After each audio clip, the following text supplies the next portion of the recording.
Hello, what's up? This is Godman back again for another video. So, follow-up video lang po ito dun sa Shizuku video ko about kung paano gamitin ang Shizuku para ma-improve ang performance. And actually may nagtanong, ilan lang naman sila, konti lang naman sila nagtanong kung pwede rin daw ba gamitin Shizuku para magpalit ng resolution, screen resolution at syempre mag-uninstall din ng bloatware. Opo, pwede of course. Kung ayaw nyo gamitin si LADB, pwede nyo rin gamitin si Shizuku as alternative. So, like I said, kung hindi nyo pa napapanood, panoorin nyo po muna itong video na to yan, Android Performance Mode. Tinuro ko po dyan kung paano yung iba't ibang way para i-activate si Shizuku. Pwede pong wireless debugging, kung merong wireless debugging ang smartphone nyo. PC mode, kung meron kayong computer laptop para i-activate si Shizuku. Kung wala pa rin kayo noon, baka meron kayong OTG feature ng smartphone nyo at yung mahihiraman yung smartphone, may OTG, pwede rin. Doon nyo na lang i-activate si Shizuku. So, kung okay na kayo, alam niyo na kung paano i-activate si Shizuku. Hindi ko na ipapakita siguro dito kasi parang redundant na lang, may video na eh. So, panoorin niyo na lang muna yung kung paano i-activate si Shizuku. Siguro dito ipapakita ko na lang, since ito ay walang wireless debugging, ang papakita ko na lang dito is yung true laptop para mas mabilis tayo. So, ito po. Again, panoorin niyo po to kung paano i-activate si Shizuku. Nandun po yung tatlong way. Laptop, OTG, at saka wireless debugging. Then, nandun din yung performance mode, yung codes para mas mag-improve yung performance ng smartphone nyo, supposedly or hopefully. And this one, ito ay dito tayo sa walang wireless debugging mode kay Infinix Note 8 po yan. Yun. So, try natin ngayon. Install nyo muna si Shizuku and then si A-Shell. Yan muna yung dalawa. Okay, mamaya magdadagdag tayo ng isa pa, pero mamaya na yun. Ito muna. Shizuku, A-Shell. Okay? Yung link nito nasa video description sa ilalim ng title ng video nito. Click nyo yung title, andun yung links nito. Okay? Itong dalawang to at iba pa mga apps na babanggitin ko rito. So, pag na-install nyo na yan, of course, open na natin si Shizuku. So, as you can see, not running. Okay, iwan na natin muna yan. Then, from here, kailangan natin itong yung inyong USB cable, pang charge or data cable. Yung original na cable ng smartphone nyo, mas maganda. Kung wala, okay lang din naman. Basta supported ng cable na hawak nyo yung data transfer. So, sasaksak na natin siya ngayon dito. And then from here, ayan, palagay na rito. Pabayaan muna natin yan. Punta muna tayo sa laptop, sa PC. So, from here, punta po tayo sa ADB App Control. Iwan ko rin po link dito sa video description. Yan po yung link. Iwan ko po yan para i-click nyo na lang. And then download nyo yung latest version ng ADB App Control. So ito 1.8.2. Basta yung latest na lang. Then click nyo either installer or zip archive. Ako usually, ang dina-download ko yung zip archive para hindi ko siya kailangang i-install. Gagana pa rin naman siya. Alright? So, ayun, wag na open yun na. Open na natin yan. Yun, ito na siya. Lipat natin sa desktop. Paste natin sa desktop and then extract natin para pwede nang gamitin. O, yun na. Ito na siya na-extract na. Yan. Then, open natin. Make sure na nakakonect na po yung ano nyo ha. Nakakonect na itong smartphone nyo dun sa laptop. So, yun, nakakonect na doon. So, lipat na tayo dito. Wait. Try natin i-open na. O, don't run. Pag ganyan, click nyo lang po yung more info. Ignore nyo lang po yan. Save po ito, don't worry. Tested ko na po ito si ADB App Control. Tested na po. Run anyway. Minimize. And then ito. Hintayin natin na mag-loading yan. Iyan. Iyon nag-open ha. Tapos, dito naman sa phone ko, biglang lalabas ito. Pagka-open ang lalabas to, i-allow nyo po. Pagka-allow nyo, may lalabas din dito sa screen, I'm sure, na AC Bridge. Yun o, nagre-request po siya ng AC Bridge access. So, i-install niya pala yung AC Bridge, which is importante po yan para makontrol niya yung smartphone mo. So, click natin yes. Yan, i-install niya na yung AC Bridge. Bridge launch, data load. Ayun. Okay na. So, from here, actually, dito pa lang sa app na to, pwede mo nang gawin yung pagpapalit ng screen resolution at uninstall ng bloatware. Kung natatandaan nyo yung video na to, na-feature ko na to before, yung lumang version, kaya niya po. Dati, bloatware lang. Ngayon, pwede na po kahit na pagpapalit ng screen resolution and marami pang features. Actually, nag-improve po masyado itong ADB App Control na parang mas maganda na itong i-recommend as is na to. Kung may mga laptop kayo, mas maganda na itong i-recommend. Actually, pwede nyo na itong gawing racket. Pwede na kasi kayong mag-customize ng mga smartphone ng ibang tao. Then, charge na lang kayo. So, dagdag income po sa inyo yun. Pang ano lang, small time lang na konting fix lang. So, pwede po itong gamitin si ADB App Control. Alright? So, dito muna tayo. Mamaya tayo kay Shizuku. Actually, mas naging interesado yata ako bigla rito na ituro sa inyo ito. So, as is, pag ganito, ito pa lang. Dito pa lang tayo sa applications na. Dito pwede nyo nang tanggalin yung bloatware. Like yan, makikita nyo naman na rito. Huwag nyo po tatanggalin yan sa AC Bridge ha. Importante po yan sa AC Bridge. So, from here, like kunwari, magtatanggal tayo. Same sample lang. Like ito, itong Google Play Service AR. Kunwari, ito yung bloatware na kailangan mong tanggalin. Click mo lang to. Lagyan mo ng check. And then from here, sa baba, ito. Click mo lang, select, disable or uninstall. Either way, kung uninstall, kung ayaw nyo na siya makita. Disable kung in case na gusto nyo pang magbago isip nyo. So disable, hindi na siya gagana pero nandiyan pa rin siya sa smartphone mo. Uninstall, matatanggal siya, babalik lang siya kapag factory reset mo yung smartphone mo. Okay? So, kung di ka sure, disable na lang. Pero kung sure ka na ayaw mo na sa kanya, uninstall na. Disable na lang para hindi kayo masyado matakot. Okay? Disable, then click nyo itong box na to, disable. Yan. Loading, removing, disable, blah blah blah. Yun. Magkakaroon siya ng warning kung pag disable mo, baka daw mag-failure yung device. Ito po ay Google services lang naman, so safe po ito. So, okay na po yan. So, wala na yan, supposedly. Itong high translate, ayoko rin ito. Yan, again, kung hindi ka sure, disable. Kung sure ka na ayaw mo sa kanya, uninstall. Either way, pareho pong hindi na siya gagana sa smartphone mo, which is, yun naman po ang talagang pinaka-goal natin, di ba? So, again, disable na lang para hindi kayo mag-panic. Para in case magbago isip nyo, nandiyan pa rin. Disable. Continue. Alright. So, yun po yung pagtanggal pa lang ng mga bloatware. Yung feature ng ADB App Control. Okay? Another feature na gusto kong matutunan nyo is ito. Sa pangalawa, itong tools. Yun. Sa tools is, may nakalagay rito screen resolution. That means, pwede nyo pong baguhin ang screen resolution ng smartphone nyo. Okay? Like this one. Yun. Currently, ang screen resolution, napakadali na ng interface, no? Parang, imposible na hindi mo na mag-gets yan, Try natin, ha? Lapit tayo ng konti para mas malinaw. Yan. So, from here, ADB App Control Set. Ito yung ito yung current na niya. Ang gagawin nyo, bago kayo magpalit ng screen resolution, try muna natin pupunta sa screen resolution calculator na website. Calculator. Screen resolution calculator. Okay, punta tayo doon. Okay, doon muna natin alamin kung ano yung resolution na best. Ang resolution ng smartphone na to is 720. Gagayahin nyo po to, 720 x 1640. So, lagay natin 720 1640. O, yun. And then, enter. Click natin, enter. So, ito po yung lalabas ng mga possible na mas mababa. Okay? So, pwede nyo pong i-set yung resolution base dyan. So, usually, ang pinakamaganda is 576 or 360. Okay? So, baba natin sa 360 by 820. Ito. 360 by 820. Testing lang. So, lagay natin 360 by 820. Tapos, sa pixel density, mamaya na natin babaguhin yung pixel density. Click muna natin apply. Yan. Para makita nyo yung pagbabago, just in case lang. So, i-apply ko na. Click, apply, and go. So, lumaki yung icons. So, kailangan natin adjust yung density pag ganyan. Again, nasa 360 na tayo, ha. Try natin baguhin sa 250. From 320 to 250. O, yun, mas umokay na. So, tinaas natin ng konti ang density. Parang normal na lang siya ng konti, no? Try natin sa camera kung may ka-problema sa camera. Yun nga lang, lumaki yung... Yun yung magiging usual na problema, no? Kung papansin nyo. Pagka nagpalit ka ng screen resolution, yung pindutan ng camera is nababago. Pero don't worry, yung pa rin naman po yung result niyan. Hindi po nababago yung kung 1080p yung recording nyo, 1080p pa rin naman yan. Kung 4K, 4K pa rin naman yan. Yung interface lang po ang naapektuhan sa ganyan pagka nagpalit kayo ng screen resolution. So, dito yung pinaka-problem usually. Yan, ganyan po ang mag-adjust ng screen resolution. So, nilagay na natin sa 360. As you can see, 360 by 820. Ang pixel density niya is 250. Alright. So, yun. Ganyan po mag-palit ng resolution. Napakadali lang po, di ba? Okay. So, ngayon, another feature ni ADB App Control is control your device. Ito. Yan. Click yes natin. Yun. Para i-download natin itong pinapadownload niya. Click natin itong 7 zip. Ito, 64 zip. Yung zip lang, mas maganda para hindi nyo kailangan install lagi. Pag zip lang. Yun. Download complete. Kunin natin ulit.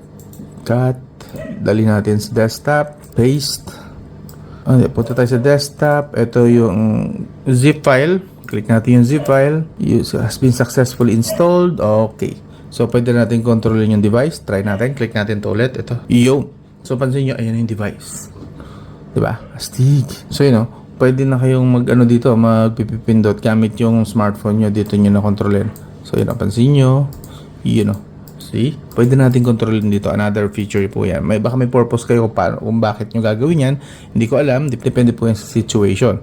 Okay? Another feature is ito naman. Dito naman ginagawa yung mga commands, which is parang ito yung sa A-Shell ni Shizuku. Anyway, guess nyo na siguro to kung paano mag-work. Hindi ko na papakita to kasi itong part na to pwede na natin gawin dito mismo sa smartphone. For now, gagawin muna natin, i-activate na natin si Shizuku. Open na natin ulit si Shizuku. Bago tayo malis, ibalik muna natin sa original niya na screen resolution. I-click lang natin tong default. As you can see, yan. Tong defaults, click lang natin to and then apply. Babalik yan sa normal. Okay na, bumalik yan sa normal. As you can see, 720p na po siya ulit. So, napakadali po ibalik. Kung just in case na nagka-problema, click nyo lang yung default and then apply. Balik na po sa normal. Okay? So, yun. Ngayon, i-activate muna natin si Shizuku. So, from here, view command, open yung Shizuku, tapos kopyahin natin to. Ang type natin is shell. Huwag na pong kopyahin yung ADB, yung shell na agad. SH space slash. Tapos dapat make sure na tama yung spelling. Wrong spelling is wrong. Once na kompleto nyo na, i-type nyo na dito sa baba, pwede nang click enter. Hopefully running na to. Cancel. Ayun. Shizuku is running. Wala na yung not running. Okay? So pwede na natin tanggalin siya sa computer. Okay na. Is running na. So, move na tayo. Dito na tayo mag-i-stay ngayon. So from here, open na natin ngayon si A-Shell. Yun, si A-Shell. Alright? So, paano naman baguhin yung screen resolution gamit si Shizuku at yung A-Shell? Ganoon lang din po. WM, ang command, WM, ayun, nandito na, size and density. So, napakadali nang gamitin ni A-Shell. Nakahanda na. Ilagay mo na lang size, tapos kung ano yung gusto mong size na gamitin. So, yung kanina, nakita natin, dun sa sa screen resolution calculator, ito, yan. So, try natin kunin yung again, about itong 576 o 1312. Ito ganda na. Dito natin sa 576, 1312 para hindi masyado malaki yung difference. Size 576X. Letter X lang po ito ha. X 1312. Ayun. Pag nailagay nyo na, wala pong space yung part na to dun sa number. Ayan. Pwedeng kopyahin nyo naman. Again, sa mga 720p lang po ito. And then, click natin ang enter. Allow all the time. Again, ulitin natin. WM size 576x 1312 enter. Ayun. So nabago na, nakita nyo medyo lumaki. So try natin nung nangyari. Lumaki na yung mga icons. So para ma-adjust natin, bababa natin yung WM density naman. Density is yung dami naman ng pixels na bumubuo sa screen or yung tinatawag na PPI. And then try natin WM density, nakalagay by default ay 320, so ilagay natin sa 250 ulit, enter. Ayun, so para normal na yung size, hindi na siya bloated masyado. Try natin sa camera, medyo dito.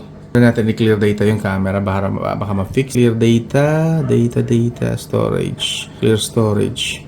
Okay, now try natin i-open ulit ang camera. Ayun, nakapag-adjust na. So ganoon ang technique po ha, pag ang camera nyo is biglang lumaki masyado yung mga pindutan. Okay? Pag lumaki masyado yung mga pindutan, i-clear data nyo yung camera app. Clear data nyo na lang para pagbalik nyo, umokay na siya. Yung pindutan. Umokay naman na siya. Ibaba pa natin. Try natin kung pwedeng ma-fix pa rin yung mga issue sa camera na tinatawag nyo. WM size, ang pinakamababa is 360 by 820. So, 360p tayo. 360x normal na X lang po yan, na small letter, by 820. Ayun, lumaki na masyado.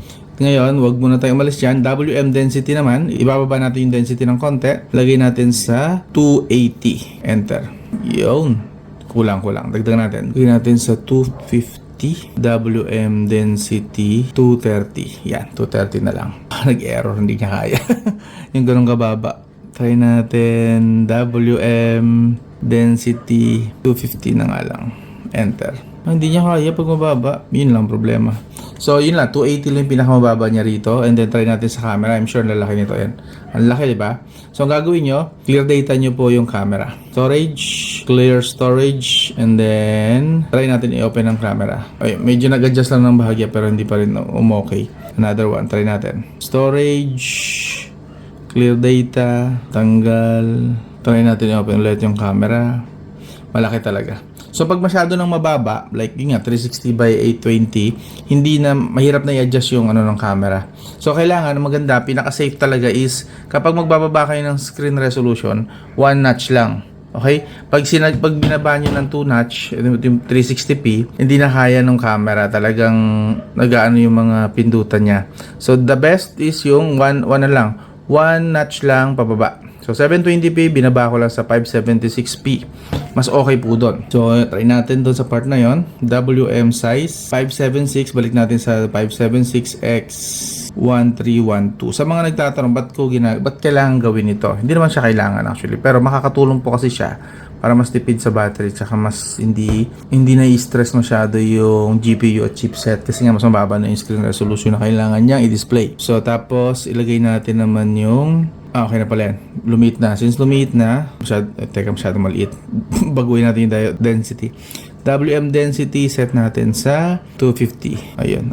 Okay na. Ang taas pa rin. Set natin sa WM density. Yun yung medyo mas natural na laki. Tapos, sa camera, tabi niya, di ba? So, ang gagawin natin, tanggalin natin yung camera. Tapos, clear data natin. Punta tayo sa app info, clear data, clear storage. Now, open natin yung camera. Yan, umokay na yung camera. So, i-clear data nyo lang. Again, isang notch lang pababa para mas okay. Hindi masyado mahirapan yung mga icons ng mga apps like the camera. Okay? So, yun. Paano naman magtanggal ng bloatware sa Shizuku? Ganun din naman actually, basically. Lagyan naman natin. PM naman. PM, mayroon dito uninstall Disable, may disable package. Ito na, susundan nyo na. Actually, nakahanda na siya kay Asiel. Basta may Asiel kayo, dali na lang. So, hanapin nyo na lang yung kailangan yung command. Idadagdag nyo na lang yung pangalan ng mga apps na gusto nyong i-uninstall. Paste natin uninstall. Ayun, package. Dito na. So, nakahanda na. Type nyo na PMUN and then try nyo na to. Pili na kayo dito. Ito piliin nyo para mas safe. Yun. 0. User 0 yan, siyempre. 0. Tapos, anong package ang tatanggalin natin? Yun pala kailangan. Pagka magtatanggal nga pala kayo ng bloatware, kailangan nyo yung package list na app. Package name viewer. Install natin yan. Malit lang naman yan. That's 13 MB lang. Open natin. Tapos anong kailangan natin tanggalin? Anong gusto nyo tanggalin? Ito. AHA Games. Tatanggalin natin yan. Ang pangalan ng AHA Games is net.bat.store. Yan. Ang pangalan ng AHA Games is net.bat.store. Okay? So, tandaan natin yan. net.bat.store. Yun ang ilalagay po natin dito sa kay Asiel. Space net.bat.store. Okay, so enter. Yun, success. So, I'm pretty sure wala na yung AHA Games dito. Wala nang AHA Games dito. Ganun din, ganun lang, ulit-ulitin nyo lang ano yung mga gusto nyo tanggalin. So, ganun lang po, pagtanggal ng mga bloatware. Okay? Again, try nyo lang is PM, UN, lalabas naman na yung mga options. Ang kunin nyo itong -- user ID. Yan po. Tapos, lagyan nyo lang ng 0. Then, ilalagay nyo na yung 0, then space, then lalagay nyo na yung mga gusto nyo tanggalin ng mga bloatware or apps sa smartphone nyo using package name list. Okay? So, ganoon lang po ka-basic. So, yes, pwede pong gamitin to. Hindi lang si LADB. Pwede rin po gamitin si Shizuku using Asiel siyempre na app. Okay? Ang lahat ng link na po nito is nasa video description. Doon nyo na lang po kunin. Okay? So, yun. Hopefully, nakatulong sa inyo. Yun, yung dalawang app na pwede nyo gamitin. Again, yung Shizuku, and then try nyo rin itong si ADB app control. Yan. Kasi sobrang dami nyo na pong magagawa na pwede na rin po kayong sumideline dito just in case na gusto nyo lang ng extra income. Nasa pangungumbinsi lang yan. So yun, pwede kayong mag-alok na magtanggal ng mga bloatware na safe, so on and so forth. Yan. Discarte nyo na lang po yan. So hanggang doon na lang. This is Cotman. I'll talk to you again soon.